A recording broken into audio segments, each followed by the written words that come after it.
Isa sa mga bucket list destination ko is ang Mount Everest. Karamihan naman yata ng mountaineer ay nasa bucket list yon. Pero this time, painting natin yung mga tipong snowy na snowy na mga bundok. So mag-start tayo sa pag-create ng snow environment. Yun, no? Medyo escalated para yan. Tapos maglagay tayo ng parang bundok dito.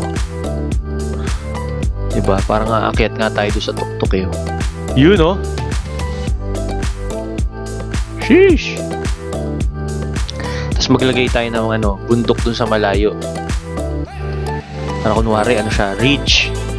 Ganyan. Hiya! Hiya! Nag-avalanche na.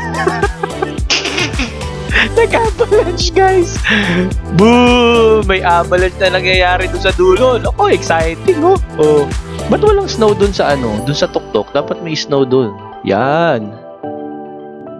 Lagyan pa natin ng ulap para malamig, 'di ba? Dapat maulap 'to. Ganda. Paano tayo magpi-pitch ng tent? Pwede ba maglagay ng grass dito? Oh, pwede. Oh, may para dito dito tayo magpi-pitch ng tent eh. Lagyan natin ng parang flat ground sa gitna. Tapos lagay tayo ng parang bato para pang sangga sa avalanche. O yan, pwede na siguro dyan. Kapalan pa natin yung ulap para hindi matunaw yung yelo. Okay na siguro yan.